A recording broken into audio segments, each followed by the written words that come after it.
mo kíwákíwá mo kíwákíwá ò gbogbo ibikíbi tẹ́ bá wà tẹ́ tí ń gbọ́ mi àbí tẹ́ tí ń wò mí. Orúkọ tèmi ò yí padà rárá. Yèyé Dára Kowé òun ni mò ń jẹ́. Èmi dẹ̀ tún ni Director of Media Publicity ní YSDM, Yoruba Nation Self-Determination Movement. So ọ̀rọ̀ láti ẹnu Chief Sunday Adéyẹmọ aka Igboho Òòṣà. Àwọn ni wọ́n fi mẹ́sẹ̀jì ránṣẹ́ tán ní kí n pàṣẹ sí gbogbo àwa mídíà pátápátá àti gbogbo campaigner àti gbogbo àwọn tí ó jẹ́ blogger ní orí social media tí wọ́n dá sí kéèsì tí ó ń lọ lọ́wọ́lọ́wọ́ láàárín àwọn bàbá wa Ìgbòho àti ààrẹ Ganiyu Ige Adams. Chief Sunday Adéyẹmọ Ìgbòho wọ́n ní kí àgàgà wa mídíà tí a wà ní under leadership bàbá Akíntóyè nínú Yorùbá Nation Movement yìí ìpè láti sìn lọ wọ́n bẹ̀ wá torí wọ́n bá wa ṣe meeting, wọ́n pe gbogbo àwa mídíà láti bá wa ṣe meeting tí wọ́n sì bá wa sọ̀rọ̀ níbẹ̀. Ọ̀pọ̀lọpọ̀ ní orí àyè wa, àwọn ọ̀pọ̀lọpọ̀ la sì wà ńbẹ̀, ṣùgbọ́n síbẹ̀síbẹ̀ wọ́n ní a ní láti ṣe báyìí.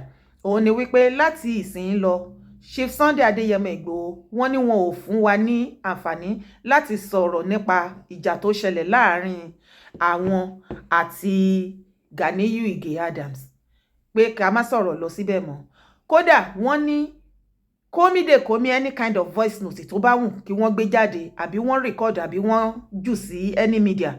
Wọ́n ní tá bá rí wípé àwọn content tó wà ńbẹ̀ ó ní agbára, èyí tá fi máa lọ treat ẹ̀ ní orí social media. Wọ́n ní kẹ́ jẹ́ ká fi ránṣẹ́ sí àwọn fúnra lára wọn torí wípé kó má lè lọ contradict court case. Ẹjọ́ ti wà ní ilé ẹjọ́.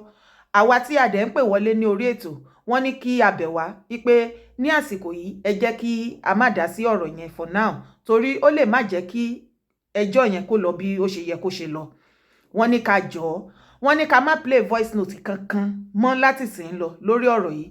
Kódà èmi ni à ń bú Ganiyu Ige Adams, à ń ṣépè fún àbí oríṣiríṣi nǹkan. Wọ́n ní ká stop ẹ̀ ti further notice torí ẹjọ́ ti wà nílé ẹjọ́.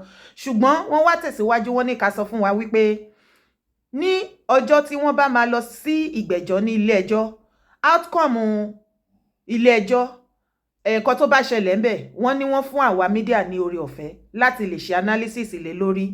Ìyẹn nìkan ni wọ́n lọ́wọ́ sí wípé ká ṣe analysis. Ìjọ́ tó bá máa lọ sí court, ohun tí wọ́n bá sọ ńbẹ̀, a ní oore ọ̀fẹ́, a lè gbé, a lè ṣe analysis ẹ̀. Ṣùgbọ́n tó bá ti yàtọ̀ sí yẹn láti ìsìn lọ, wọ́n ní tó bá jẹ́ wípé lótìtọ́ àti lódodo ìwọ tó bá jẹ́ mídíà tó wà ní under Yorùbá Nation Movement, tó wà ní under bàbá Akíntóyè, tó sì jẹ́ wípé ò ń jà tí o dẹ̀ ń dá sí ọ̀rọ̀ tó wà ńlẹ̀ yìí, tó bá ní ìfẹ́ wọn lóòótọ́ wàá gbọ́ ohun tí wọ́n fẹ́. Ohun tí wọ́n fẹ́ ní àsìkò yìí, wọn ò fẹ́ kí any media kó dá sí ọ̀rọ̀ àárín Chief Sunday Ìgbòho àti Ganiyu Ige Adams ti further notice torí pé ẹjọ́ ti wà ní court. Wọ́n ní ká pọ́n yẹn lé. Èní ni ọjọ́ 9 nínú oṣù kẹrin nínú ọdún 2024. Today is 9th of April 2024. Ní dédé aago 6 ìrọ̀lẹ́ ní ìlú ibi tí èmi wà, ajá aago 5 ìrọ̀lẹ́ nílùú Nàìjíríà. Ẹ jọ̀ọ́ tí fídíò yìí bá dọ́wọ́ wa, ẹ jẹ́ ká pín káàkiri. Wọ́n ní tí a ò bá ṣọṣe, a lè lọ bà kéèsì jẹ́ fún wọn. Kí a yàgò pátápátá láti òní lọ láti máa dá sí àárín yẹn. A lè máa ṣe topic ká máa treat every other topic lọ. Ṣùgbọ́n lórí ọ̀rọ̀ Ganiyu Ige Adams àti Chief Sunday Adéyẹmọ Ìgbòho, wọ́n ní ká dánu dúró ná for now. Ìdí nìyẹn tí a ṣe fídíò yìí. Kí ẹ jọ̀ọ́ ẹ bá wa pín, ẹ sì bá wa jù sí gbogbo group pátápátá. Wọ́n nítorí wípé ojúlalá kan fi ń ṣọ́ orí àti wípé ẹjọ́ lèèyàn kọ́ kó tó kọjá. Àwọn voice note yìí ọ̀pọ̀lọpọ̀ ó lè jẹ́ wípé set up ni, ó lè jẹ́ láàrin wọn ni wọ́n ti record kíní yẹn. Ó tún lè jẹ́ pé ọ̀pọ̀lọpọ̀ tá tún pè láti dá sí ọ̀rọ̀ yẹn lórí live show. Ó lè jẹ́ àwọn náà ni wọ́n máa gbé dìde tí wọ́n máa ti ọ̀rọ̀ síta tí wọ́n á fi lè wá bí wọ́n ṣe máa da ẹjọ́ rú.